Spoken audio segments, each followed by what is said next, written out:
છું જો કડી પત્તા. તો ચાલો અહીંયા અમે આ પેલા ભરે બટાકા પૌવા બનાવી રહ્યા છીએ. આ છે મારી મમ્મી. જય શ્રી કૃષ્ણ. ચાલો તો સ્ટાર્ટ કરો. આ જો પૌવા બનાવું છું. આ સિંગદાણા છે, આ સિંગદાણા છે, આ પૌવા છે, આ કોથમીર છે, કોથમીર છે, આ મરચી અને કાંદા છે. ઓછા તેલમાં બનાવીએ. ઓછું જ તેલ ખાવું જોઈએ આપણે. હા, એટલે મેં સબ્જી પણ ઓછા જ તેલમાં બનાવીએ, શાક બનાવીએ ત્યાં. બરોબર બરોબર. ચાલો હવે બીજું શું નાખવાનું છે આમાં? હવે આ પૌવા નાખીશું. મસાલો પાકી ગયો છે.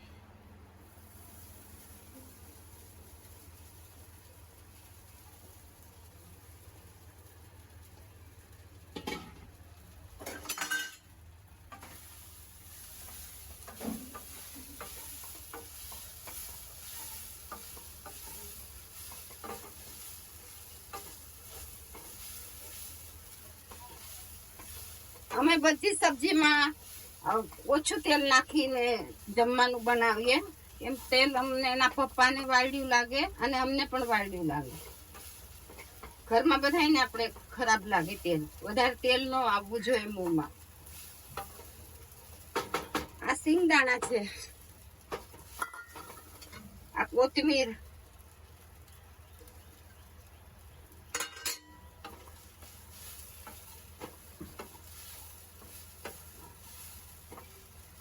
તો ચાલો આપણી 5 મિનિટમાં પૌવા થઈ ગયા છે. 5 મિનિટમાં આ નમક નાખી દઉં.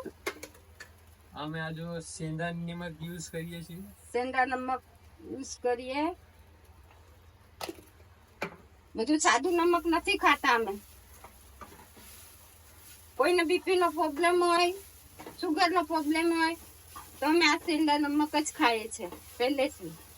આ 3-4 વર્ષ થઈ ગયા અને પપ્પા બીમાર પડ્યા ત્યારના.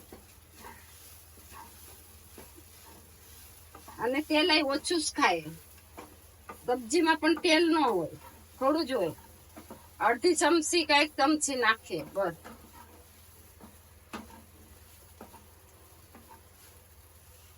તો તમે જોઈ શકો છો આપણું બનીને રેડી થઈ ગયું છે.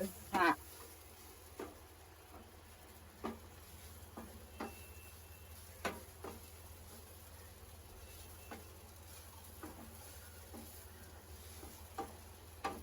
થોડી વાર આને આવું મિક્સ કરવું પડે છે.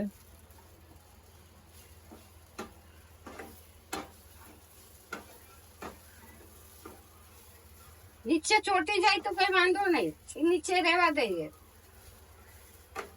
પણ નાસ્તો તો સારો થાય.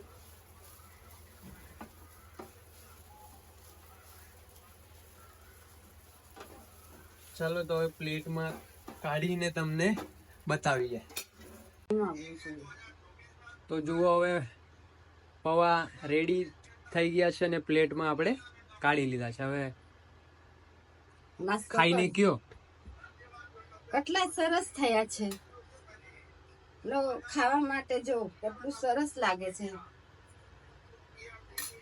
સુપર થયું છે ખાવાનું. સુપર છે. હા, અરે વાહ. તો લાવો લાવો અમને પણ આપો એકાદી પ્લેટ. એ લો આલે દીકરા ખા તું.